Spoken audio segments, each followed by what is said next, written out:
Odhiambo machielo nyakurom gajwang' arwaki chendo ni mara many piny tarik 9 dwe no mar 10 higa mar 2023 odiochieng' bende koro en odiochieng' mogik mar limbe jatend piny Kenya William Ruto e gwenge ma Nyanza kama bende nyakurom gajwang' oketo singo modhuro koting'o koda kamago mag losa piny moko kod olalo kaito bende oketo chakayanga kanyo meli mar MV2 Uhuru mabende en wach maduong' nyakurom gajwang' parni mane en achiel kuom weche go manochagi jatend piny Kenya machon William Ruto ewi mago wadhi goyo mbaka mar rameny piny kama bende odhiambo kawuono wadhi bedo gi Chris Owala man jalony weche mag telo wadhi menyo limbe jatend piny Kenya William Ruto e gwenge ma Nyanza mana bang' weche manyien to mokwongo wachako gi mago mawamiyo pek. Duol mar jotend migepe opodho kang' mar rucho kogope ma ibandho kembe sukari ma pachoka. Yie mar MV Uhuru 2 osidhi ayanga ka jatend piny Kenya William Ruto olero ni odhi yawo chumi e alwora mar Nam Lolwe. The immediate senator for Kakamega and the current acting Secretary General of UDA party has been hired by ODM and its sympathizers to wreck the Kenya Kwanza coalition from within. Jokanyo mag duond bura mar ANC koro wuok mager gi tend UDA ne temo duo winjruok ei Kenya Kwanza.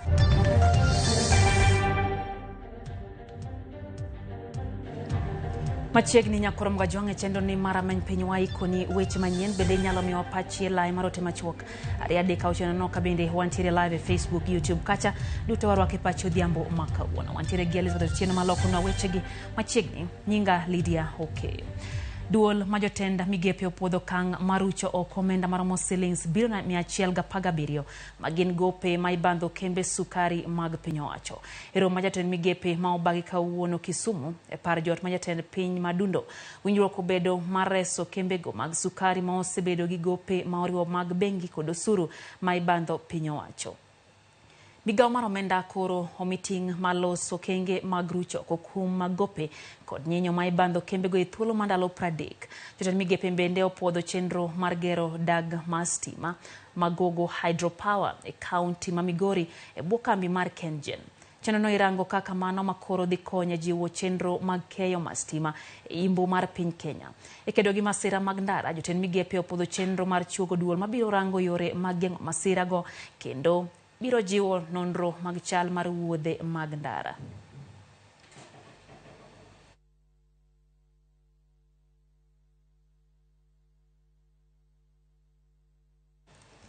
Kapod war ng'iyo mana limbe no jatend piny Kenya William Ruto oyawo ayanga chenro mag meli mar MV Uhuru 2 meli ma oger gi jolweny ma Kenya nengo mar shillings bilion 2.4. Ruto pogedo mar meli no mano ochaki e bwo tend jatend piny Kenya machon Uhuru Kenyatta kendo maineno kaka mano mabiro konyo jiwo dongruok e alwora mar Nam Lolwe. En wach mabende waloso ni yo makare nyakurom gajwang' wabiro kelo nigo mana thuolo machuok koya sechegi nikech waloso nigo e yo makare. Kapod wago mana tache gwenge ma Nyanza koro en ayanga ni moko kuom bede migepe kod kembe mag piny owacho machendo magi ok dhi nyime yo makare kendo ma ok loso ohala ibiro keti e lwet joket mwandu koluwore gi chik manyien ma kawuono jatend piny Kenya William Ruto opuodho. Jatend piny oketo koke e chikno e kar jot mare ma adundo ma Kisumu e kinde limbe mare gwenge ma Nyanza.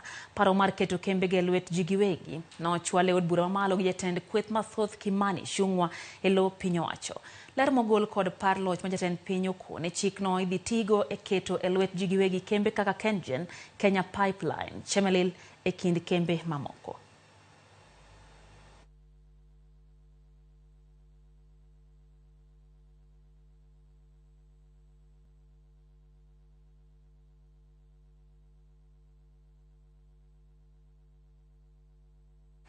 Tungni onene riwruog siasa mar Kenya Kwanza bang' jokanyo mamoko oseo jagoro maduong' mar UDA Cleophas Malala ne otiyo marach gi mbi mar apisi mare. Jarbura ma Kimilili Didmas Barasa oseo Malala ne chalo ma itiyo godo gi kweth maketo sirikal tesre mondo mi obed andhoga kendo roch tend Kenya Kwanza. Baraza wacho ni Malala rocho kwe kind josiasa maya imbo mar piny Kenya.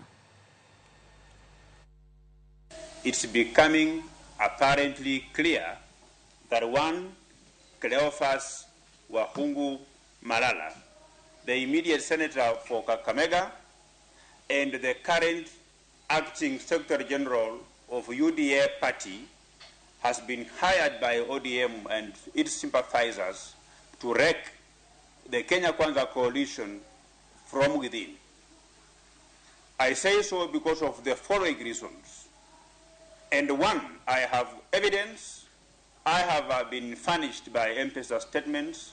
I have been furnished by bank statements that indicates that this young man is receiving money from ODM sympathizers to wreck the Kenya Kwanza coalition from within. This is very evident if the statements that he has been making for the last 3 months is something to go by. One, Cleophas Wahungu Malala doesn't understand the efforts that our President William Samoei Ruto and very many leaders put to bring Musalia Mudavadi and Moses Wetangula within the Kenya Kwanza coalition. But he has continued to be used by the ODM and her sympathizers to incite the people of Western Kenya against the duo. Kapodwang yomago mag siasa moko kuom jod bura manyanza ywak ni jatend piny Kenya William Ruto ne okonywa kogi limbe mare makoro tieko e gwenge maluwo Nyanza odiochieng' makawuono. Kotane kod jod bura makasipu Charles Ngondowere jotelogo kwedo weche moko mano wach kod Ruto e gwenge masindo hewi ng'anyo ka gikone mago weche ma ok owinjore sani anyate kinde matwak e kind Azimio gi Kenya dhi mbele wachi. No any head of state which you can visit a region in terms of bringing development and elected leaders are not there. Sisi tuli boycott. Kwa sababu mimi siwezi nikakuja area hii nichukue attendance and listening fee. As a member of parliament, I have capacity to take care of my people. Nataka kushukuru tena kwa wajumbe wote wa eneo hii ya Nyanza kwa sababu hakutuweka kwa program. Kwa hivyo tulimwachia nene na nyinyi, akishaenda ndio turudi vile nimeanzia, tuweke mambo sawa. I wish he could have addressed all those issues while in State House Nairobi, because his coming here has not made a change. He was on a holiday. Doho mamalo chungo kuom kinde chenro mar chwalo bila ma Kenya e piny Haiti mondo mi odhi ojiw arita kwe. Mabang' duond bura mar Third Way Alliance gi jo Kenya moko adek chwalo ng'ur margi. E ng'eto mar jal bura Chacha Mwita ogolo chik matamo sirikal temo kata tero bila oko mar Kenya nyaka chop winj bura ma ochwali nyime. Jochwal ng'ur omulo weche bura ma otenre gi arita mar obilago machano chwal Haiti kod bedo ni jo Kenya ne oko kawo pachi kapok oketi e tim chenro makamano. Bura no chan limo tarik 24 mar dweni.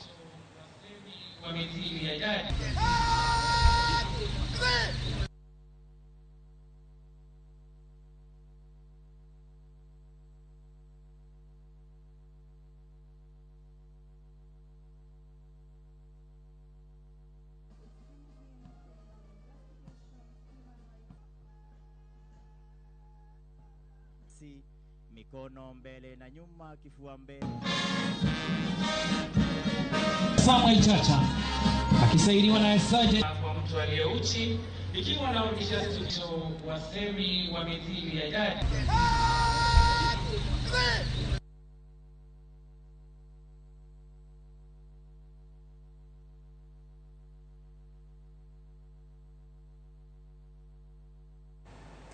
Kwa dhimbele nyakor mga juang janon buge omenda mag piny owacho yango ni deko mar chwalo omenda ming'ado jotich nomiyo od bura ma kaunti ma Kisumu owito $45,000 kokale fai mar kata manogogi kod telo mochung' ne choko sure thurka KRA. Kokale report margi bende oyangore ni chudo mag jotich manotima ching ne nyalo chiwo thuolo ne mibadhi. Jafo mora George Bati ntiere kod ler mar wachno. Lipod janon buge omenda wika ka od bura ma Kisumu notiyo kod omenda hiko omenda mag 2021-2022. Onyiso ni od bura no ne ok ochiwo bok madwarore e yango chudo mane nyalo konyo janon buge eneno adiere wi kaka ne gitiyo kod pok mar omenda manomigi. Nonro mag janon buge omenda koni kata bedo ni andika ne nyiso ni $318,000 399 kod 31 ne otigo de chudo mag jotich. Oyangore ni $67,140,758 manochul jotich matiyo e apise manitie awards kod jokanyo mag board. Ne otimo komar lony mar lai mar chudo mong'ere kaka Integrated Personal Payroll Database IPPD. Ataro mar chike manogol kod migawo mar omenda e hik omenda 2019. Janon buge omenda bende olero ni e kinde mane gitimo nonro ne giyudo ni od bura mar kaunti ma Kisumu ni kod go patelo mochung'ne choko osuru e pacho ka KRA maromo $70,989,650 ka omenda no nomedore kowuok $18,142,110 kendo nyuolo fai maromo $45,148,581 kod omenda mamoko $7,698,958 manowinjo bed ni kore chulo KRA. Nonro no bende oyango ni e kind 80 kod 90 mag jotich mag od burano wuok e dhod oganda achiel, ataro mar chike ma jiwo achiel mar oganda jo Kenya ma higa 2018. Ei $4,488,131 mag tije od bura, janon buge omenda ofwenyo ni e chudo mar $4,000,000 manotimne riwruok mar ute buche kaunti mong'ere kaka CAF kod $1,000,000 manodhi ne riwruok mar Karende ma idendo ni Sokat ne otim ataro mar chik. Yo manochiw kodo moko kuom orak bende okelo to ka ei $17,131,880 manoket ni itiyogodo e orak mar chwalo gik ma itiyogodo e apisi. Janon buge okoni chudo mar $1,455,695 ne omi kembe moko ariyo ka obok mag orak manyiso kaka notim tijno ok ne oyudi. Kata obedo ni janon buge omenda okoni od bura mar kaunti ma Kisumu norido chike mag tiyo kod omenda, dwaro nitie mondo gilure kod chikego kendo gichwalo omenda mong'ad kuom jotich e sa mowinjore kaka yor geng'o fai manyalo miyo giwit omenda manyalo konyo e tayo chenro makelo lokruok ne jopiny. George Bati, Ramogi TV. Kaluwore gi ripot ma ochiw gi riwruok mar thieth e piny mangima, math mar gik makech manyayo dang'ni mar paro e pinje mag Afrika. Kaka jorito mondi leronwa, higani e kedo kod dang'ni mar paro igeto tiek chuth akweda ma ji mantiere kod dang'ni mar paro thoro kadhoe. Kedo kod akweda ne ji man kod dang'ni mar paro e thoro wach mar odiochieng' kedo kod dang'ni mar paro e pacho ka higani. Samuel Gitonga en rawera matin mane oyudo resruok kowuok kuom math mar gik makech magikone ne oweye kod dang'ni mar paro. I struggled with depression and anxiety. Ilikuwa na sababishwa na SUD, substance use disorder, and it took time for me to realize where my problem was coming from until I got that challenge from a friend to seek help. Samuel ne loso e nyasi mane obag kod jokedo ne ratiro mag oganda kachiel kod migawo mar thieth e boma ma Nairobi. Oyangore ni e tuoche ma ok landre kowuok kuom ng'ato kadhi ir ng'at machielo, non-communicable diseases, ma otelo e nego ji ok e Kenya kende to e Afrika mangima, en dang'ni mar paro ma okawo 28. Lipod WHO yango ni e Afrika ka, nyithindo ma johigni 13 nyaka 15 thoro tiyo kod gige math makech ka piny libamba ma Tanzania otelo kod 90% gino ma osebedo ka nyayo dang'ni mar paro. Derruok ma wuok nikech dang'ni mar paro otelie kod joma chuo. Bende lipod piny owacho mane ogol higani yango ni Kaluo kaunti ma Homa Bay otelo kod chuo ma dang'ni mar paro chando. Jokedo ne ratiro mag oganda koro dwaro mondo mi piny owacho oket chike mabiro yie mondo mi osuru ma wuokie gige math makech otigo e kedo kod dang'ni mar paro e pacho ka. Businesses that are known to have causes in wanachangia kwa haya magonjwa such as alcohol manufacturers. There should be a special tax for these businesses so that these tax can now be invested in mental health resources. Akweda oseywa chien kedo kod dang'ni mar paro kaluwore kod jokanyo mag thieth. 49% mag nyithindo man kod dang'ni mar paro ok chopi e skul mar yudo thuolo mar somo. 32% yudo chwat mager e skunde ka 41% to yudo akweda ma opogore kuonde somo. A lot of young people face stigma in school. You know, they are labeled, this one is naughty, this one is lazy, this one is, you know, all those labels. And then they have to grow up with that. So we don't want to wait until people are much older, then we do something about it. We are saying even young people have challenges to their mental health. Moko kuom midhiero ma idwaro mondo mi piny owacho ketie lai oriwo keto jolony mag dang'ni mag paro ma oromo e ute thieth, gero kuonde thiedho dang'ni mag paro kaachiel kod keto omenda moromo ne kedo gi dang'ni mar paro e kind mamoko. Judith Omondi, Ramogi TV. Dakika inapagariyo nyakor mga juang bang sa achiel na midhiambo chenro en rameny piny wadhi mbele gi mi weche manyien kata kama wanaroko pachi kacha mondo in bende wagoe kodi mbaka nyisa pachi kotenre gi weche gi mwai kono dhiambo makawuono. Neno ote manomo ya ir Sharon Ooko kao ya Kisumu dala wacho ni oseche kin kaka pile ntiere kodwa e chenro bende aneno Baba Twins Maro Njinyo wacho ni weche gi chopo yo makare ka ntiere Kisumu Europe wacho ni chal kagima awayo hosjako jogore gi lak e piny owacho. Oduoro Lima wacho ni en wuodo Gunja wacho kanyo ni entiere kodwa kagin kanyo gi min nyithinde Dorin mano Mina Sipo kaeto Keyo Origo Junior kantiere Luo Nyanza. Wacho ni wabunge maluo Nyanza wepingo dongruok manyatend piny Kenya William Ruto wacho ni obro kelo ikaluo onego gisire lwedo mondo mi wan bende wayudie kaka counties mantiere sirikal bosebedo ka yudo dongruok. Haya mano pacho Keorigo. Daniel Onyango wacho kanyo ni wang sao sedonjo kaka pile entiere kodwa nyaka gike chendo ni mar rameny piny. Shanti Sazi kantiere Thika wacho ni en bende entiere kodwa. Wuod Nyabondo kantiere Nakuru Kaptembwa bende wacho ni osechope chendo ni. Neno bende Fenlista wacho kanyo ni en bende osechopo ka entiere gwende Mako Dada. Neno Mwalimu Boaz Milulu wacho kacha ni weche gi chopo maler ka entiere Hawendo mane county ma Migori kati Reverend Ino Somodhi wacho kanyo ni chopo yo maber ka entiere Kisumu County okwana joneno duto mag Ramogi TV odhiambo makare. Pastor Collins Odindo wacho ni osedonjo rameny piny kendo wacho no bedo moskolo weche gi kaka donjo ka entiere gwenge ma Kayole e county ma Nairobi. Jacob Muga Ragana wacho ni omora hinya gi limbe jatend piny Kenya William Ruto e gwenge ma Nyanza kendo wacho ni kuponi lokruok mosingigo bro timore en gima bende koro bro moro chunye mokalo. Morris Dida kantie City Hall Kisumu wacho ni en bende entiere kodwa kaito Bazenga wuod Nyamualo kantiere bende e county ma Kisumu wacho ni osechope chendo ni mar rameny piny. Jalango Tieno kantie Wichlum Beach wacho ni en bende entiere kodwa kanya koro mga juang kachiel gi Faith Mzomo kantiere gwenge ma Malindi wacho ni en bende osechekin kendo giketo mana wangi e weche gi manyien. Steve Nyakoraga ntie kachagi wacho ni sane piny Kenya gimong'eyo ni onge jatelo mawinjo ywak jopiny. Ochechi kitelo abene sani ntiere pacho kae.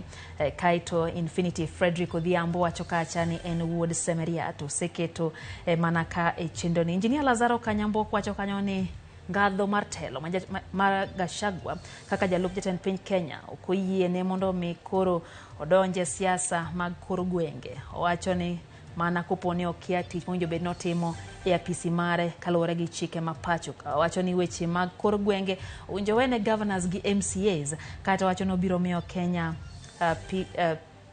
pingore gi weche ma ok ni kare. Mano engineer Ajong Hatari wacho ni entiere kodwa e chenro kae kendo seche ken bende Jack Omuga aneni kacha in bende wacho ni entiere kodwa e chenro nyakor mga juang. Wayo matin kata kamano med oro ote mage watire live e Facebook kacha bende ote machokari adek auchiel no med oro ote mage waduogo gi mathoth e chenro ni mar rameny piny koro koda katwak mar rameny piny mana singoni ni wadhi bedo kanyo gi wendo man bagdaka machuok nyakor mga juang mekete mana ka e rameny piny.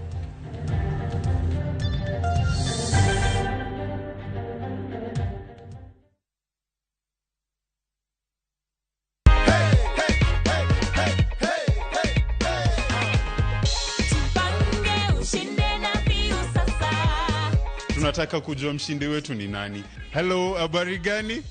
Jama. Mimi naitwa Moka Junior na kupigia kukujulisha wewe ndio mshindi wetu leo wa nusu milioni. Unahisi aje? Najua ni kama sijaamini. And just like that, you could be our next winner. Keep watching View Sasa by dialing *487*3# with as low as 10 shillings. Karada.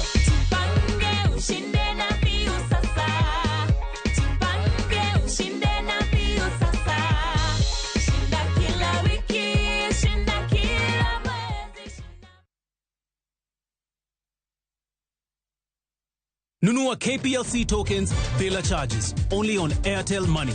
Dial *334#. select Lipa na Airtel Pay Bill, then select KPLC.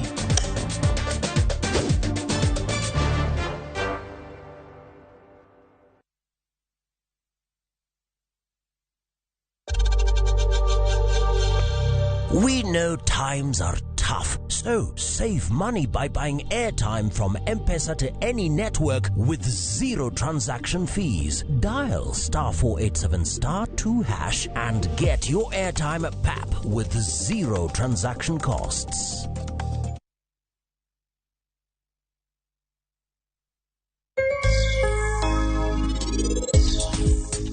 Undana yiki pia. Unge kuma heli ndiye. Wane mwadhi dare odni sani. Tengo mami ini duwa ki odni. Tuango mami duwa dar. Saraba kweri kikitema. Oh, ina. Nunua KPLC tokens bila charges. Only on Airtel Money. Dial *334#. Select Lipa na Airtel Pay Bill, then select KPLC.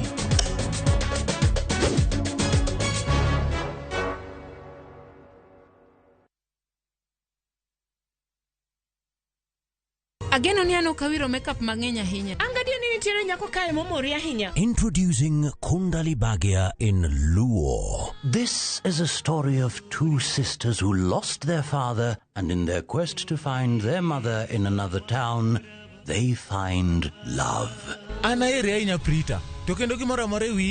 Enjoy this romantic drama of Kundali Bhagia in Luo on viewsasa.com. Mano pera hinya. Era mit, era odake kindwa.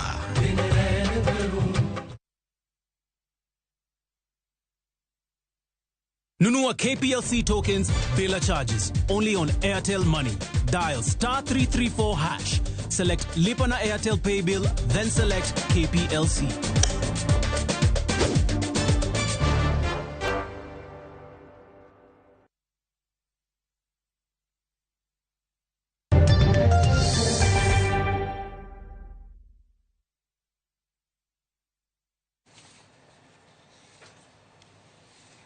Machiegni kendo nyakwar mga jonge chendo ni mara many piny wadhi mbele gi mi weche manyien.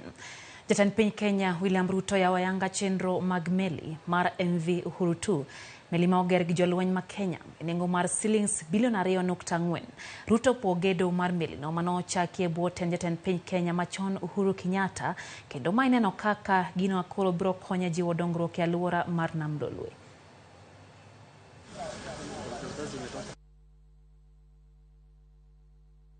We have CCTV cameras, but it's also multimodal.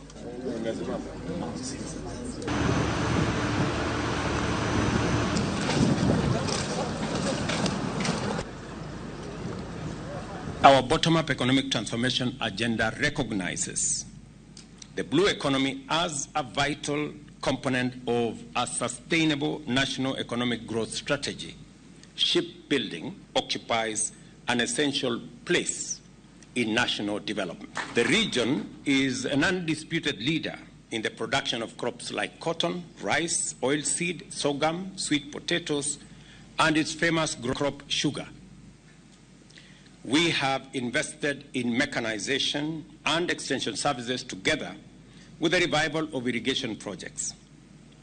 Just 2 weeks ago, the cabinet made a decision to extend an extra 20,000 acres of rice growing. Migao mar somo kotenre kod riwruok mar Forum for African Women Education isto chako chenro mar jiwo tiyo kod tudruok e yor lony manyasani e yore mag somo e kaunti ma Migori. Chenro ni biro ka pek pod nitiere chopo kare dwaro mar tiyo gi lony manyasani e skunde ma pacho ka. Jafwambo mar Jo Juma miyolerno koya e kaunti ma Migori. Kuom higni maloyo 5, piny owacho osebedo ka keto e tim tudruok ka itiyo kod lony manyasani e jolwechego mag somo e sikunde. En chenrono ma osegoyo kenge e moko kuom sikunde ka sikunde mamoko to koro pod othembo nikech midhiero ma opogore opogore. We've had a few challenges and of missing tablets, and that is being addressed. Internet connectivity, there is a lot of effort that has been done by government, and I'm happy to report that most parts of the county we are able to access internet. E okang' mar tieko midhierogi kendo jiwo yore mag tudruok e yor lony manyasani e sirochego mag somo e sikunde. Riwruogno mar Forum for African Women Educationists kawo tende kod migawo mar somo ochako chenro mar jolomo kuom sikunde e kaunti ma Migori e jiwechego mag somo e yor lony manyasani. Nyaka be wapuonjgi ni tije mitiyo kaka tije mag tedo, tije mag timo gik moko gi lwetgi. Ing'eyo ni sani education curriculum odhi e CBC. Koro computers gi dhi konyogi ng'eyo matut e yore mang'eny ma ginyalo konyorego ka nyithindo manyiri. Sikund sekondano mar nyiri ma Nyabisawa en achiel kuom sikundego machendo ni koro geto. We really need to come up with the strategies of ensuring that the students are not going to sites that are not allowed. Riwruogni mar Forum for African Women Educationists chiwo computers ma okete gige somo ma opuodhi kod migawono mar somo mabedo jopuonjre koro tiyo godo. Koro syllabus mokete ni dhi konyo gi ng'eyo matut kuom yore kaka ginyalo geng'o iye mapema gi to gidhi tedo mapema. To be computers gi ng'eyo ni konyo gi be yor somo. Gidhi konyore somo nikech gin computers man nyaka gi kar Zoom ma nyithindo gi nyala kata mana bede klas o japuonj ni office tipuonjo gi gode klas. Director mar somo e kaunti ma Migori Jacobo Nyego mane ochopo e nyasi mar chiwo computers gi ne sikunde ne ojiwo sikunde kod jopuonjre ne koro keto mainogi e tiyo kod lony manyasani e jolwechego mag somo. Computers are going to go a long way in boosting the ICT teaching in this institution. Moko kuom sikunde kaunti ma Migori mabende yudo laptops manochiw kod piny owacho koro pod itiyo kod midhiero mopogore opogore ma oting'o onge mar stima mosemiyo thothgi ok osetiyo makare kod lony manyasani.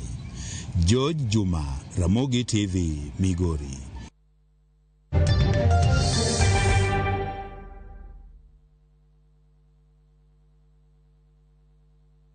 Ageno ni ano kawiro makeup mang'eny ahinya. Angadio ni nitiere nyako kae momori ahinya. Introducing Kundali Bhagia in Luo. This is a story of two sisters who lost their father, and in their quest to find their mother in another town, they find love.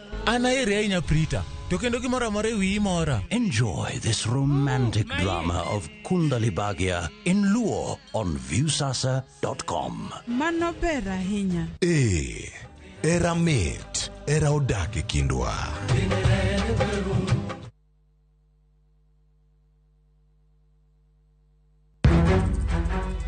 Samoro hera biro gi lit kod kuyo. Akwayi ni mondo ng'wonna. Samoro hera biro kod luoro kata mana mirima.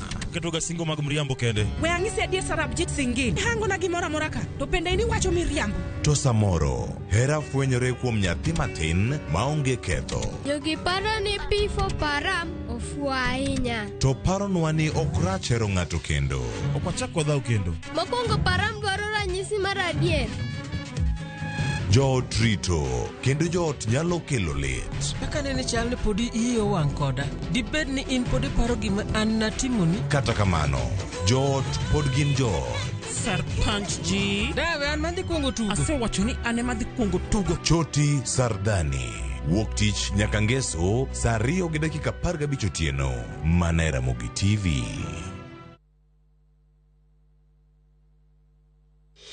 Setting up a fundraiser is now just a click away. Visit www.saidika.co.ke and start your fundraising journey today. Medical emergencies, funerals, weddings, supporting your church, school, or corporate needs, Saidika makes fundraising much easier. Once you visit www.saidika.co.ke, select Start a Fundraiser and watch your cause come to life.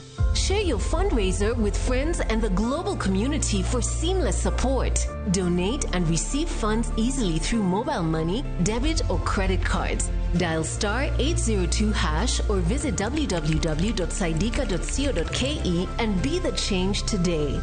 Saidika, connecting hearts, changing lives. Together, we make a difference.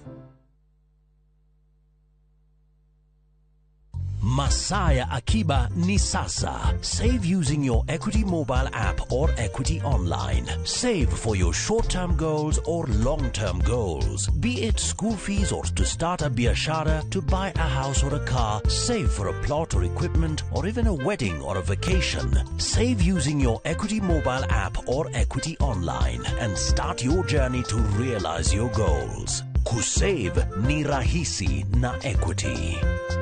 Karibu member.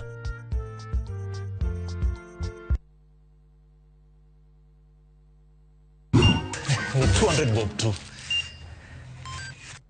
Buda, the transaction ndio imekushinda ama? Relax.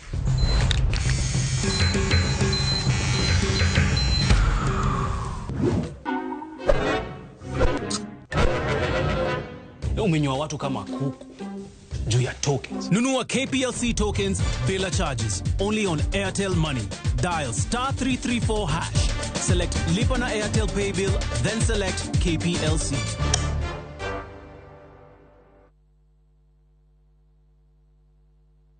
Jipange na view sasa, uduogi beri matut. Yurtul war berja loch maro menda milo pile ka pile, ka ineno tuke malombo ji, e view sasa, gisilinga par kende. 1,100,000 milo pile ka pile, nusu milion milo juma ka juma, kod grand draw mar milion adek. Mori berja loch, kima itimo yoto mokalo. Dista 487*3 hash, yerka monde kini jipange na view sasa. Bange yerka monde kini package, money points, mabiro keti tulwa ber, mar berja loch, mar milion de mudhuru. Jipange ushindi na view sasa. Jipange na view sasa, biro mna ywa tolko kal na mamar, nono abirio nono, ochiko abirio auchiel, abirio nono. Wichi kod chike mantie, nyaka tolu.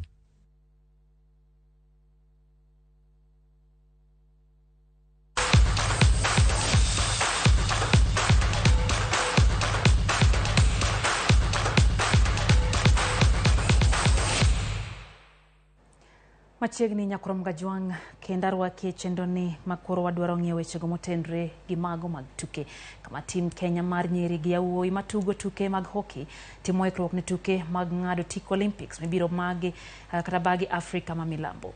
Kenya osebedo katimo ikruok mar gi alap ma City Park kama bende gisebede ka gituko tuke mag osiep gi klepe matuge lig maduong' mar hockey. Tim yawuoyi nyaka sani oting'o jotugo 25 ma ibiro duok piny nyaka 20, jotugo 18 kende ema biro yore tukego. Kanuwo gi jofwambo, kocha maduong' mar yawuoyi nolero ni nok mar jotugo nitiere nikech tuke mag lig kelo midhiero mar ikruok makare. Kata kamano en gi geno ni Kenya biro do thuolo mar tuge tuke mag Olympics higa manyien.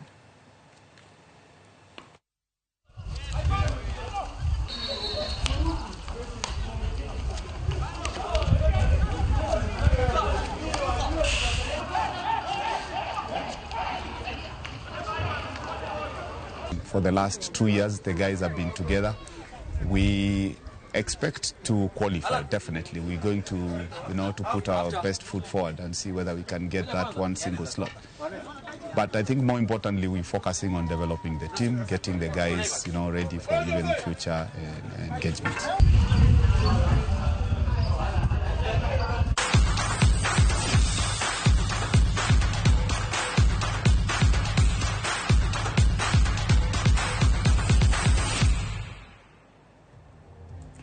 Wako yo machielo nyakurom gajwang kata kamano kapok wakao yue neno ote mano moya ir nabi Wuodonguta wacho kanyo Ramogi chopo ne gi Migori County yo makare kaeto bende aneno ka ng'ur nitiere thoth oganda penjo ni to kare kembe miyaogi jomage matiye kathoth ji to pod onge kod tija. Paro ni mano achiel kuom weche mabende ang' nwagoe mbaka gi wendo osechopo e studio mano Chris Owala ma en jalony e weche go mag telo. Oimore Chris, iriyo nade? Nyiswa ni Kisumu riyo nang'o to intiere nade? Machiegni studio. Erokamano ahinya, ariyo maber kendo bende paro ni riyo maber. Kisumu be ng'idho mobede matin to duto Nyasaye otelonwa. Erokamano Chris, waduogo matin mana bang' thuolo machuok kende mondo wachak kodi twak motenore kod rameny mar limbe Ruto e goyo ngoma Nyanza. Nyakurom gajwang en twak mabende waduogo mana bang' thuolo machuok kende omiyo medikete mana ka e Ramogi TV wasebedo kanyo gi Elizabeth Otieno wasebedo kaloko na weche gi medikete mana ka e chendo mar rameny piny.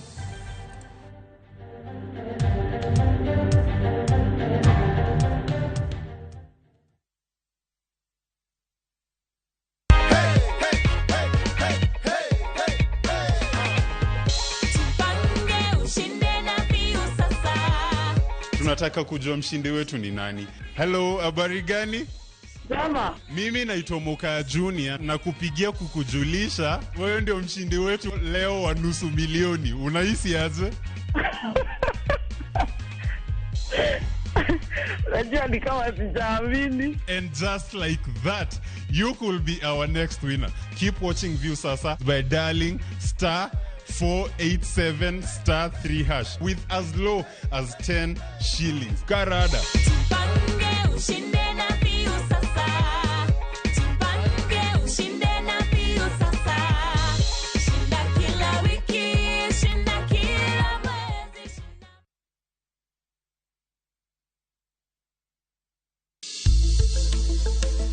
Riuri kodwa kiny e penj laktar. Penj laktar kikelonwa kod Equity Afya. Iluonga ni Frederick Kotieno daktari, an general practitioner. Chenro ni biro ni achiel kachiel kowuok kabad Equity Afya Marongai. Wang'iya ne tuo mar sukari kata diabetes, kaka wanyalo dak kode kata kaka wanyalo manage. Koro ka wacho ni diabetes, wacho tiende ni sukari manie dendi ni malo mokalo alama. Ni malo moloyo kaka dwari mondo bedi. Mana e penj laktar, sapar gari odhiambo, kik bai.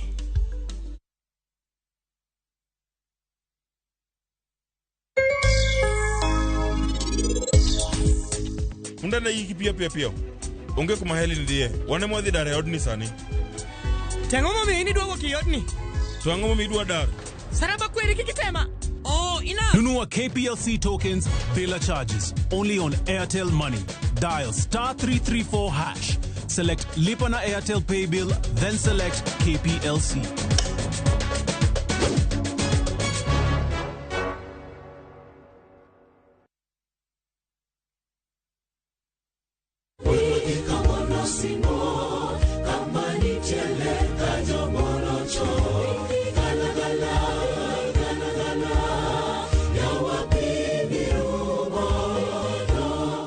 Yudo weni kaka skiza timari to di *860*416#. To pare niya skiza gi Ramogi en ojo wer duto te. Ageno ni ano kawiro makeup mang'eny ahinya. Angadio ni nitiere nyako kae momori ahinya. Introducing Kundali Bhagia in Luo. This is a story of two sisters who lost their father, and in their quest to find their mother in another town, they find love. Anaere ahinya Prita. To kendo gimoro amora ewi mora. Enjoy this romantic drama of Kundali Bhagia in Luo on viewsasa.com. Mano ber ahinya. Era mit, era odak e kindwa.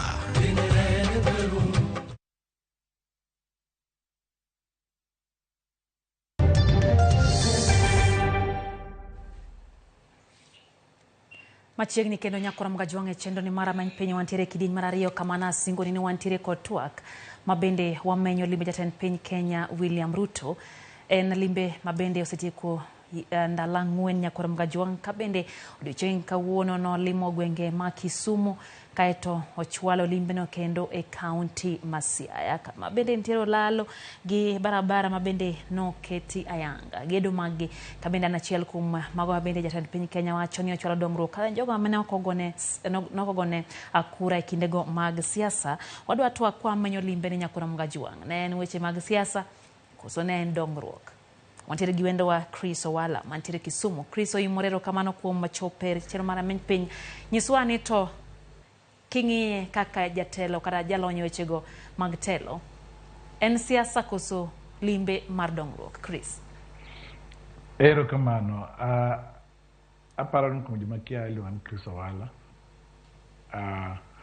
Ing'en kinde ka kinde sami wacho telo sami wacho siasa gi dongruok chal pesa man koni en dongruok to koni en siasa. Wasoke bedo kwa wacho no dongruok ok nyal timre ka onge giluongo ni political will, ka onge telo madwaro ni gino timre kaka chik kata kadware kata koketie pesa to giluongo ni political will be en gimoro malich. Mar ariyo en ker nigi teko mar dhi kamoro amora e Kenya nikech en e ker ma Kenya. To ker no bende iwacho ni en a symbol of national unity. En momiyo oganda bedo gi miluongo ni Kenya kanyakla achiel. En mo boundaries wa kata kirango nationhood, kirango kata ka lweny dagore e border, to ker duonde nyaka winj. Koro wanyalo rango duto twarango noyo en siasa kose en dongruok. To abro wacho ne en gigo duto. Ke siasa gi dongruok dhi kanyakla achiel. Bed king'eyo no sama ji go siasa, ji rango dongruok an girango siasa beno no siasa no dhi kodgi kanye.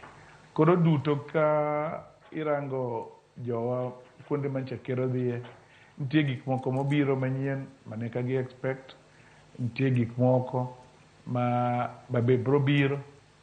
To nitie kuonde moko ma samo wacho wach dongruok ma counties. Erokamano Chris. Erokamano. Nyakoro mga jong mano kanyo ende wa Chris wala ka bende wateo minyoni limbe majatan piny Kenya William Ruto. Ntiere penjo mosewuok ma bende jomoko neno ka gima en limbe mar siasa. Kato jomoko be paro ni nyalo bedo ni en dongruok. Kata kamano eno ka chiel kuom penjo bende ang'nwa penji Chris kanyo. Mabe okapar ka ntiere gi duoko mare. Chris eno ka iwacho ni jatan piny Kenya William Ruto ntiere kod thuolo kata teko malimo konde duto mapacho. Kata kamano penjo moganda penjo en ni tanya to rawera yudo kanyo ka moko kuom gi penjo ni to kuonde miyawogi ng'agini matiye to weche mag onge mag tije podhi mana mbele e pacho ka bedo nade Chris Owara. Erokamano aparo no kuonde moyaw moko yaw kawuono kata nyoro kata ruche diche mokalo machiegni. To gima nyalo kwa wach moro kuongo en no ker onego timiza onego chop dwaro mar devolution. Nikech kirango ng'eng gik moyawgo, ng'eng gin gik motim kod loch ma gwenge. Nikech kirango katiba wacho no agriculture en a devolved function. And kirango gimancha kiro dhi yawo Kanyabonyo Kanyagwal kidhi watieth mabende na devolved function mancha dhi yawo Ugenya, Urenga, level 4 okathieth. Gimoro nyaneno kiyawo moro Migori. Gigi duto kane jine en Eldoret idire devolution conference mancho kalo mane governors oromo Eldoret. Ker nochiwo singo no bang' ndalo 60 bro yudo ka function mege county government also ter county government bo ter gi pace no yo makare. To kawuono dong ndalo 6 mondo ndalo 60 go kal. Koro gima da kwayo mokwongo en ker onego tim function mege Nairobi, function mege county to when jo county mondo tim. But kendo kirango kocha nitie gik mamiyo gigi be timre nikech kinde ka kinde county wa be koso bedo katelo kat miji example maber mar kaka pes gi onego be ni tiyo. Nikech yudo ka kuonde moko gin okagitim gi okare. Koro but mano ok nyal mono national government omiyo gi pesa gi mondo jopiny ochak rango kaka gitiyo jopiny. Mar adek yudo ka ndeche moko kama kero yawo Bondo kilomita 27 ndara moso chando jo Bondo to nyalo yawo rech ma joma ailupo nyalo create employment ke joma da tero rech gi chiro nyalo tero rech gi chiro sama kare. Aparo no dong tije bro na bede ka county government go national government otiyo kanyakla achiel ikelo tijegi. Kech agriculture en gi potential ma kelo tich ni rowere mang'eny zaidi. Kech kirango wach rech, kirango wach niang', kirango wach alode, gigi duto nyalo loko ngimawa ka watiyo kodgi yo makare. To sirkal ariyogi nyaka tudre. Iwacho nwa katiba no sirkal ariyogi gin distinct but independent. Ngiso ni gin nyaka gin gimoro achiel koni. Koro achiel ok nyal tiyo ka moro cha onge. Koro tudruok no and kwe ka gitudre gi ng'eyo no function ma ng'ani en ma mang'ani en kama to mane mabiro miyowa yo rowere oyu tich to tich ok nyal yudo kawuono kanyo yaw kambi nyoro nyaka wang'e nyaka tich koyaw kambi kawuono nitie processes madhi mbele yaka nondik ji tich yaka ngima ji nolokre. Erokamano Krista, ntiere penjo machielo kotenore kod limbeni ma bende kinde manomanyo ombule pacho ka en wawinjo ka githoro wacho ni e thuolo mar ndalo 100. Ndalo 100 en dweche madhi 3 gi bathe kamae Chris. Kaeto yudo ka thoth chenro manoyaw Nyanza ma kuom josiasa ahinya mago makwedo piny wacho ni gin chenro manochaki gi telo mokalo. Omiyo ok gin telo monyuol gi sirikand Kenya Kwanza. Ere pachi ewi wach mar chopo koni kata kamano chope Nyanza to ndalo 100 manowacho ni nitiere gik ma gichako timo pok gichako timo. Jomoko be winjo paro ka gima weche moyaw kata chenro moyaw sechegi gin mago manochak gi telo mokalo. Ahinya to ranyisi en MV2 ma bende ne en chenro mar Uhuru Kenyatta. Ere pachi wach ne paro ni onge rach jatelo dhi mbele gi tich mar nyawadgi kosi paro ni nyako chak mana meke kama no singo ndalo 100 ma bende ntiere moko ma bende pok ochopo kare. Anyalo duoko gino tieng' diriyo kind mokwongo en ker nomiyo ji promises bang' ndalo 100. Ndalo 100 gi okoso bedo maber ja Kenya. Ndalo 100 gi nosomi ja Kenya koneno kama futo idho malo. Ndalo 100 gi osomiyo kosuru moko idho malo nyaka meke housing. Ndalo 100 gi osomiyo jotije oketno suru yo mamalo. Ndalo 100 gi osomiyo jo Kenya mang'eny kata nitie skul moromo join university moko ok nyal join university nikech new model manoket meka omiyo gi achiedh nadi mang'eny. But ndalo 100 gi bende koso bedo maber jo Kenya. Ndalo 100 gi dakara Kisumo ka ngima ji osolal mang'eny. Ndalo 100 gi noso ng'iso nu ker oko hero jomoko. Kido kata kancho dikji Kenya Revenue Authority kiraonga kancho pogo lemo kuonde moko mang'eny. Taparo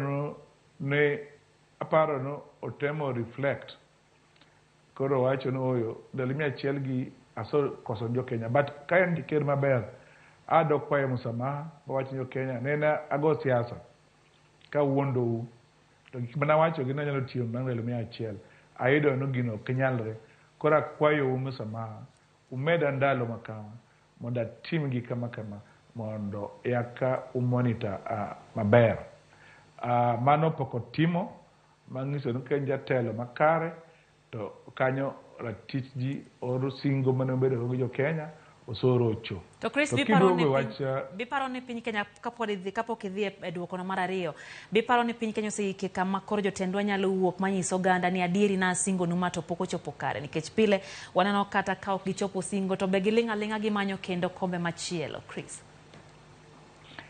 pok wachopo kanya but aparo no pok wachopo nikech jo Kenya bende pok okrang gino ka gimoro makosa nitie.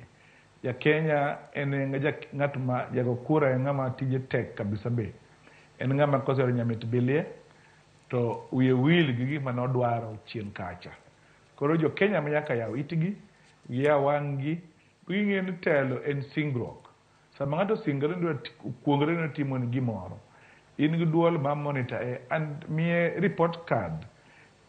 Bang' ndalo 100 kama 100 od dweche adek ni singo no ma pokimiyowa ni singo no ma pokimiyowa wadwaro mani wacho so that mano miyo jatelo kama mana mentie oparo ni yes adiera na singo ni jogi gini to jo Kenya en wachal gi mlongo no njir watog animal mlongo watog mai wiye will pio kata goye kamoro tiduogi miye chiemo to chiema koro gini miyo jo Kenya kata kijende masani ok non wach telo maber kare ke telo maber girango ng'ama nyalo miya bundles ng'ama nyalo miya gimoro to ka girango to ng'ama nyalo tero Kenya kanye ke singruok no gima duong' mogik itelo maber an mane menda wach no iwach telo kapok wero jatelo manyalo wacho ni adier pije moko ka jatelo oriambo to kwa msamaha to mano be nyalo miyo ogwe tao ko wacho ni awa ana wuondo gino kado hingo kora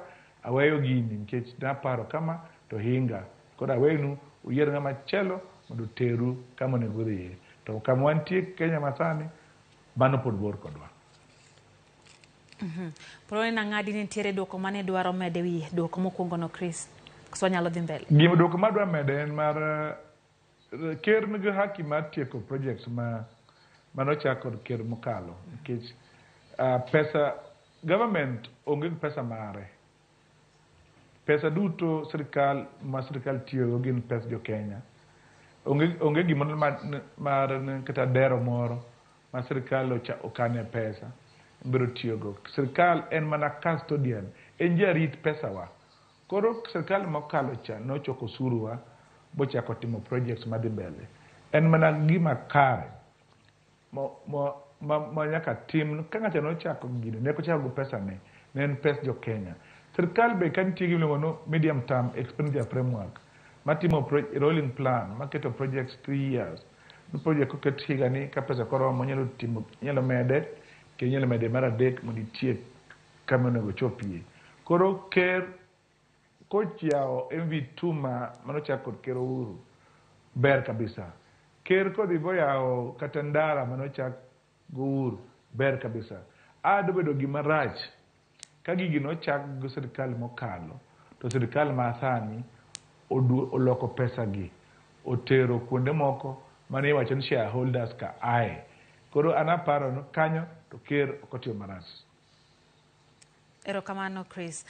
Nitiere wach midendo ni privatization. Nitiere chik mabende koro jatend piny ogo e koke. An gi penjo ariyo. Mokwongo nyise japiny ni to gini oulang'o makoro chik oketi makoro jood bura onge kod wach mora mora ewi kaka inyal kaw kembe machalo KenGen ikete lwet ji giwegi. Chris, kaeto bende nyalo nyisowa ni to maketo piny Kenya kama nade. Dipo ni en gima dhi konyo nyayo dongruok to dipo kodwoko wa ndalo mag mudho mane samoro ji okia nang'o gini matimore. Sharon, duoko aparo ne en gima lich ahinya, en gima rach ahinya odiochieng' ma kawuono ka ker nyalo goyo kogno no ka sirkal ka dwa uso parastatal to parliament bedo ma onge duol. Chutho wang'eyo ni National Assembly eman gi wang' jopiny irango gik matimre i Kenya to koso golgi kuro to ng'iso no Assembly emofail kech ka Assembly okalo chik mondo golgi kuro no koro ka gidwaro bedo responsibility mar oversight taparo no wanyodhi nyayo corruption. Aparo ni higni kwa yie gino bodhi mbele aparo no kabero jono odhi odoho mondo rangi gini matut at Assembly bende ouso wa nikech gi fail in their responsibility. Chal ng'ama wacho na gimano yiero na da timo oversight ta all aweyo kanyal nikech gima gitimo en chal ma giso resign giso got gwetao nticho tamogi nikech chikni gin magikalo. Rais en tijen goyo kogno amano ng'isi Assembly ma wan go wan gi National Assembly machal ka nono nikech sirkal do kalo gima marato gikalo okagi nyal penjo bugitim gichung gino mondo kik dhi kamano. Gima gino dhi timo go Sharon eno ka ng'ato the ministry kata KenGen dwa uso kambi tinyalo use akuo na ng'ata kata ginyalo use nje mane sirkal go bukawe giwegi nikech ng'ama bodhi timo uchunguzi bung'en gini ng'ama okawe ng'a okawe nadi biro bedo maonge. Koro chal ma paracetamol wa manwaso moso tiyo go pesa mang'eny dhi lwet jomoko manono mawakia and gino dhi nyaya mibadhi and gino dhi miyo jomoko dhi mew go pes jo Kenya to dhi bedo gima rach zaidi and chalo mago ndambo wadok chien wadok kama ne wantie higa mar 1999 kapok wabedo gi multi party ma ng'ama ne ni sirkal kata president gi executive gi minister ne nyalo uso paracetamol ka ng'ama uso lawe to dhi adhiya ng'ama lawe onge taparo mano ok ber mar kama wantie mawasogo kang kadi kwasebedo katiba mar 2010 mawacho na gin nyakida dog jopiny nyakida dog jotelo kapok itimo gimoro ma uso kambi ma jopiny. Chris Maketo jatend piny Kenya bedo jatelo machal nade par ni ma jatelo manochung' mokawo muma moting'o kendo achiel kuom gigo manosingo ne en rito katiba ma pacho ka nosingo tayo Kenya kalore gi chike mathurka kairo chike gi makoro aneno kokawo kalam kendo koro loko chike gi obed ataro mar chik manoyudo kane ntiere e kinde manokawo kom kaka jatend piny Kenya mar 5. Chris, ma miyo jatelo ni bedo jatelo aina mane? Mani miyo jotelo rango gigino shareholding miwinjo gachana jogi odonji telo mamono gikaw gigi gilok mag gik oganda maka ka gitieko telo to oganda biro bedo ka onge gima ginyalo luongo margi kaka ma jo sirkal kichon ka pile ka pile ne sirkal timo ga investment i parastatal gi en sirkal nyalo yudo nwang'o moro ka sirkal nyalo loko hala through parastatal to koloko hala to sirkal di tegno to kakori ka sirkal noso wago suru wakete kundigi bokaw to niso ni jogi okodich gi loko ngima jo Kenya gin gidich gi loko ngima gi ko gidwa kawo gik ma jo Kenya noso struggle bokete pes ko gidwa loko maggi using shortcut but muma migo wacho ni en muma mikaw kuom jariyo ikaye kuom MPs maneno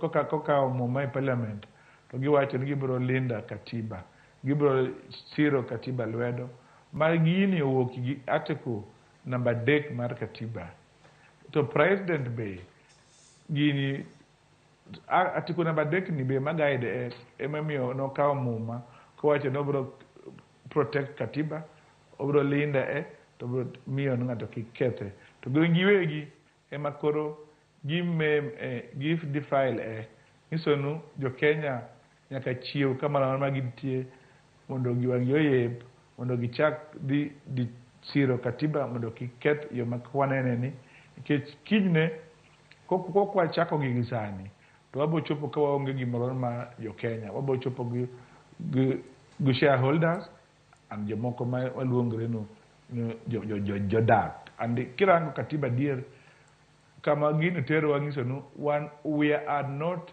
citizens okwan joma ngaratiro madak Kenya wan joma chal mobuoro antelo ni koro dhi nyanyasa wa iyo makankare madiponi koro nyiso adieri ni Kenya en shareholding company. Chris, kaka Rigathi Gachagua manojalupo jatend piny Kenya osebedo kalieko dibeni ntie manesa confirmation motim kawuono confirmation motim kawuono ka kero go kugno e chik mawacho no kidwa uso parastatal majo Kenya majo piny to gidhi chiew kinyi to kod ministry gigo to gigoyo sale koro ng'ama biro penjo nogoyo sale nadi osebedo maonge koro wan marach ahinya.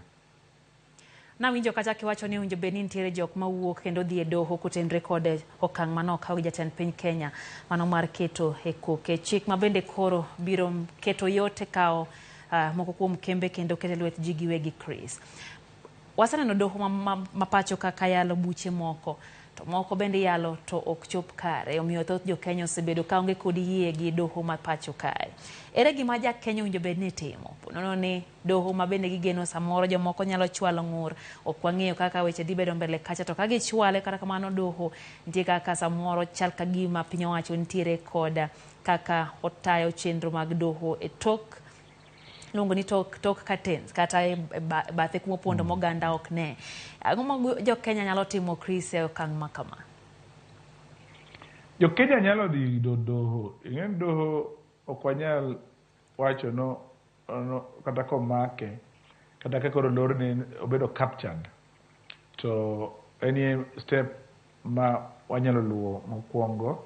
Step mar ariyo en wanyalo petition parliament again mondo oduok chik ni mondo rangi kare. Mar adek wanyalo dhi ng'anyo mamuol pile ka pile mondo winjwa mondo gini lokre kech gik adek go ka parliament osowewa to pur wanyalo dok irgi buo petition gi mondo gilok gipar diriyo chik mane gitimon mondo loke mondo duon parliament nyaka winjie kidwa uso kech gigi en koro kawo ken kata nango en kawa ka gima mari ikech koro ngama gaidi onge ngama keto ni kikaw marom kama onge kech chal ngama kwalo in in charge tidwa use kakidwaro gi nyaka pesa midwaro kod ngama idwaro ne use ne gutarik midwa use koro wan gi yore adek wanyalo dhi ndara wanyalo dhi yodoho to pod wanyalo petition parliament mondo ne orang chik ni kende maber to jo Kenya nyaka ng'e ni gini okoyot nyaka ji tuonre yaka change nyalo lokre ok en gimoro ni rito jomoko tim Chris aparo ni gima wanyalo bedo go Kenya maber ka jo Kenya duto owinjo lit gigi bowuok karombgi kata ka ji dhi ndara kata kitero petition parliament to wachak ndiko MPs wa waduto individually and collectively ai wajomoko manyalo dhi court wanyalo dhi court duto ng'ato dhi court Mombasa ng'ato dhi court Nairobi ng'ato dhi court Kisumu kama mana mantie high court kwa dhi court ji duto ng'ata ma dhi court kama nitie to gibiro wacho oyo kata gini nitie kaka nitie to kwa ling no en jari adek to gibiro wacho kara ywak ogwalo oksim dhiang' modho to gimodho pi wate to wabedo kwarangogi. Wang'eyo maber ni od bura kweth ma keto piny owacho tesre onge kod teko ka bende ma en chik ma bende nochwal kanyo ne jatend piny Kenya gi jatend kweth mathoth e od bura mano kanyo ja od bura ma Kikuyu Kimani Ichung'wa. Ler nenore kata en gima nenore maler ni od bura thoth ne gin jogo kata jotelo ma bende siro mana piny owacho chenro mochiw gi piny owacho ema gidhi siro omiyo aneno kanyo kachiel kuom janeno wacho kanyo ni gionge gi geno gi od bura kaito bende ochako wacho kacha ni nitiere ng'anyo mosebed kibagi pacho kato nochunge kani geno achiel kuom weche mano owinjo bed ni twak en duoko piny nengo mar ngima ma bende nyaka sani pok odwe kata bedo ni twak pod dhi mbele mar neno weche ma kamagi wacho ni mato koro keto piny Kenya kama nade Chris. Aparo ni tabwango en kata demokrasi ma wueni mondo wabed go duol motegno parties nyaka bende internal mechanism gibi party nyaka oher demokrasia party nyaka obed ni okagin gir ng'ata achiel kata ji ariyo bane ma miyo party bedo mayom nikech ng'ata achiel kobedo en won party otimo ang'o koro miyo ji onge gi duol kata party no koro party wa giduto gin mege ji to itiyo go pesa oganda kaka itiyogi koro mondo wabed go parliament motegno onego bed ni parties otegno to party gi gin gi philosophy ji donge ka ji ong'eyo gima party dwaro to party bende gi discipline to party bende kich kirango kamo ka South Africa ido ka kinja NCA gina ma Mandela gina ma ruling party kata South Africa kata mana Tanzania chama cha mapinduzi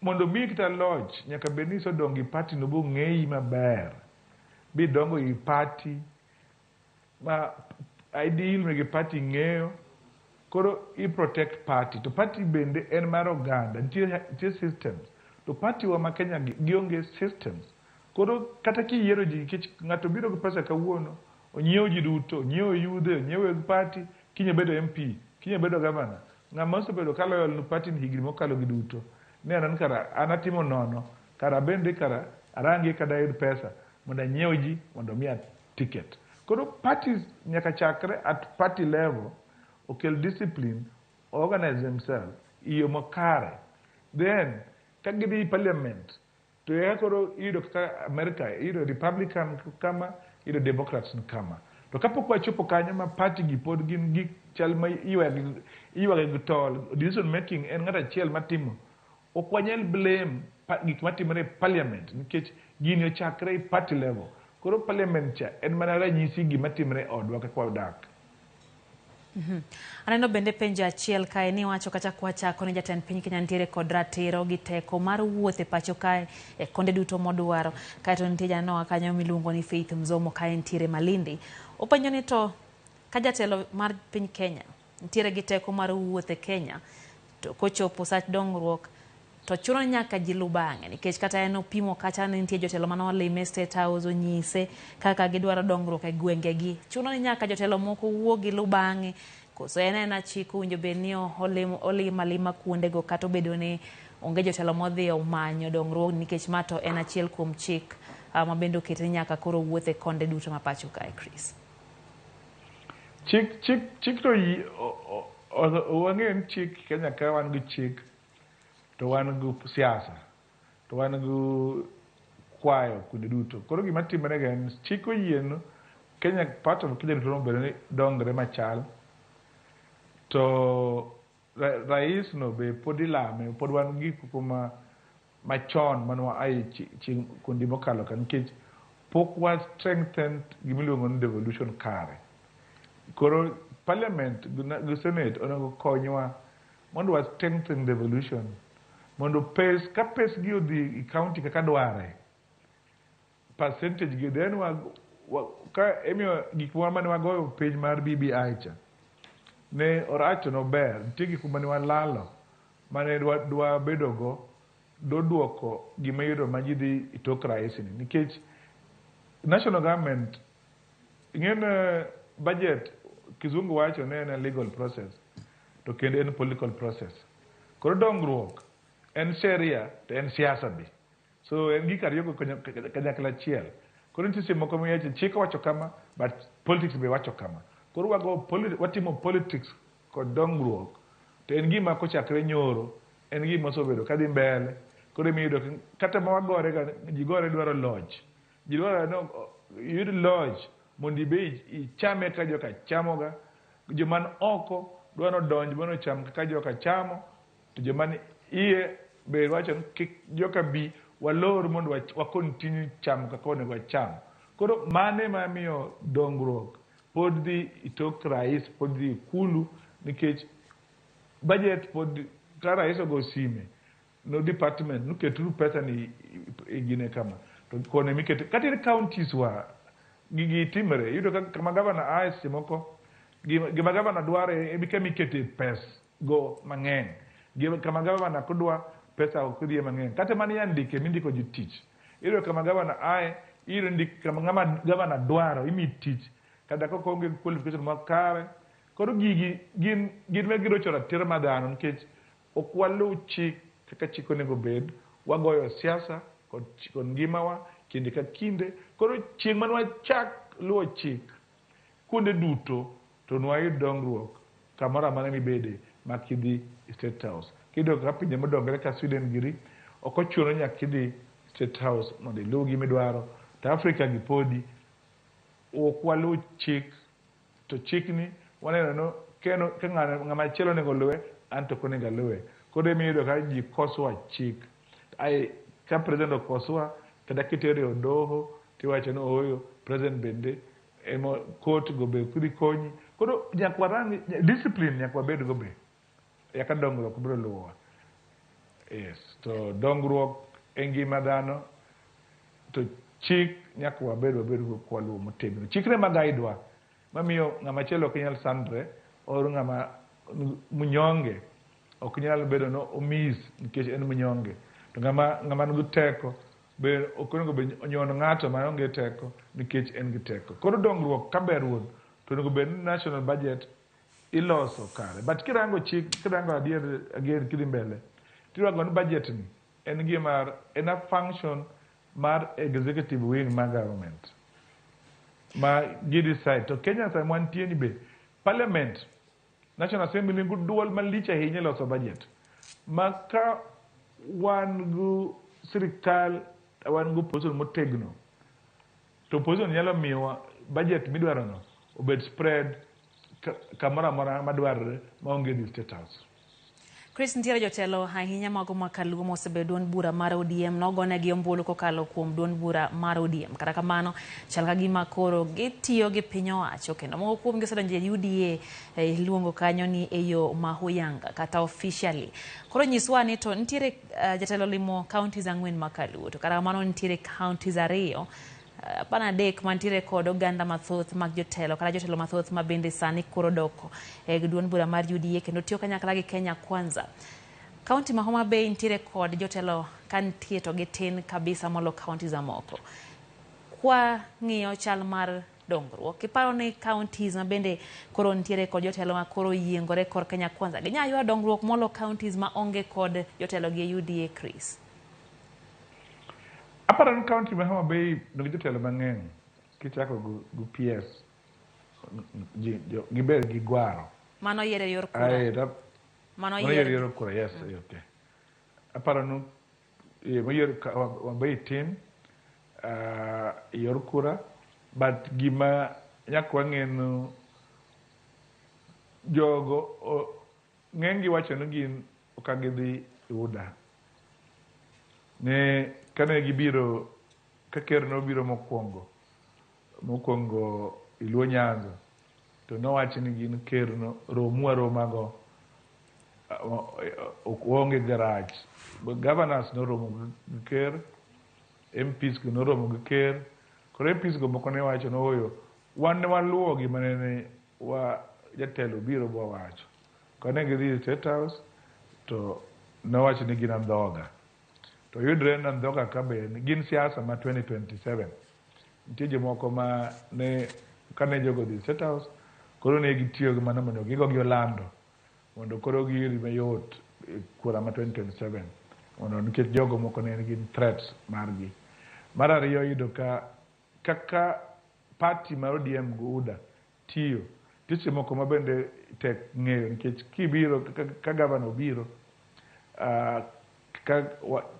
kada kirango gavana ma Wanga mane okuongo romo kod ker nomi nyaka ker omena omi ker nyaka dhok omi ang'o.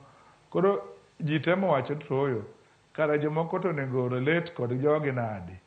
Kidhi kata mana ka ker odhi Kakamega neno ka ODM MPs kaka ne go mbaka gi ker kaka gilimogi to okwanyono wabedo no watiyo gi chik kata ka ne ji relate gi ker nade. To nitie jomoko ma konego wuog ker to nitie jomoko monego wuog ker. Mano ng'en discrimination. Ka educate chik ODM no make a resolution to wacho oyo wadwan wa engage ko sirkal yo makama. Koro waketo caveat no onge engage yo makama. Koro rules go ema guide members. Koro ng'amodhi out of the rule na rules gen kama guide waduto irrespective of kama ai. To tiyo ko yudo ka rules gi gin ma tight joma ne Iluo land ma MPs to governors to kirango kata mana nyoro governor Orengo kata mana Ochilo o Migori kata kirango Wanga wuoyo gi jogo makare to kirango MPs to iltaye gi mana ka guogi kirango kawuono ka Janu Senge awachre no telo masiaya okawo rawere no diobu MP Mabondo Usenge koro gone koko boko wuoyo kirango gima timre Migori. Koro okwanyal bedo ganda ma contradicts duto. Onego bed pan party motegno to party onego chung instructions go to bed clear and members te. Ma ne ka wadwa engage okonwa treat jomoko mopogre kod jomoko. Mane bro miyo ji bedo gi luoro to mana kwa keto regulations go to bro nyayo demokrasia to bro miyo ji to bro ng'enta ma ne ka engage gi jogi to kwanyal engage gi jogi mokalo ka. To kobed no en kinjaka to kine gi engage to ng'ama kaja to nego engage. Koro mano kelo gine gwindri ma konego bed i dongruok kata i wach siasa. Erokamano Chris, kwatie kuom dakika achiel kende nyiswa kotenre kod wach luongo ni multipartyism gina bende jatend piny Kenya odagi ni en okoked kod duond buche mamoko. Kata kamano seche ma jagoro mongirore jaod duond bura moro wuoyo to en wach manyaka bedno osewache duond bura.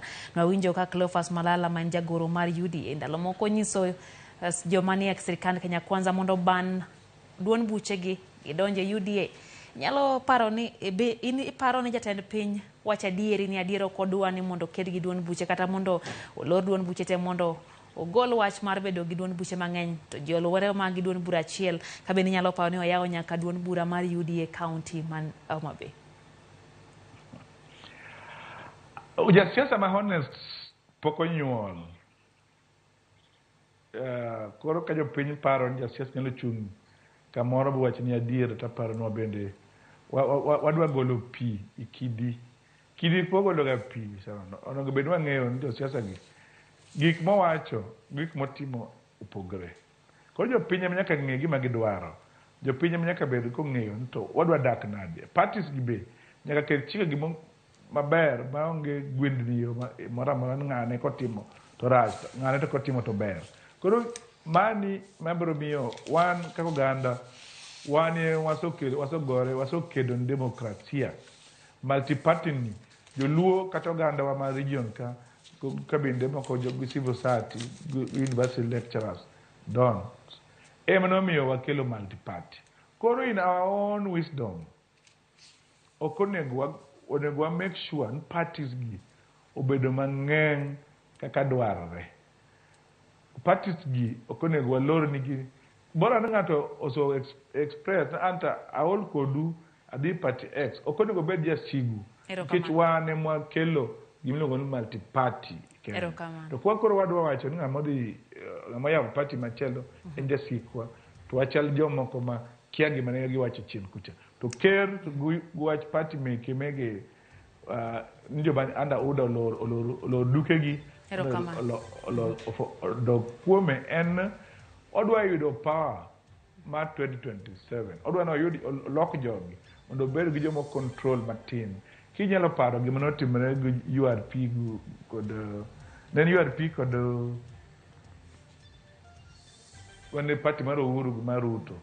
Kane gi cross gi TNA. Dong'eno ka gino nomiyo gi emiyo if ka party go emiyo ne gitemo loso gi bedo achiel. Ande emiyo Ruto kono noneno mondo chop kama odwaro nyaka wuog party ne. Kache no so loro ne.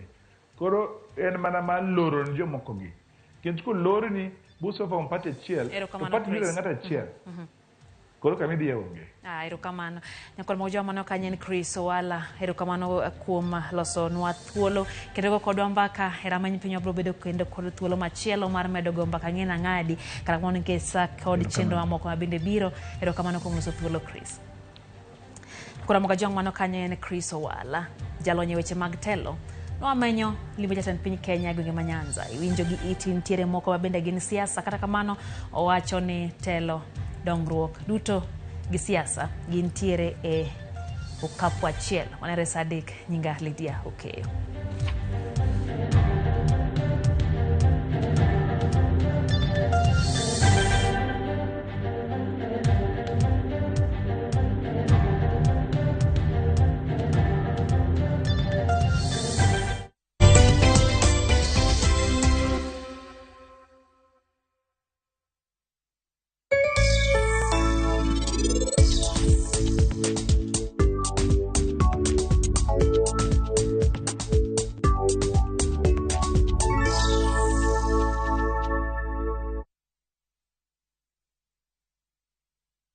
Ageno ni ano kawiro makeup mang'eny ahinya.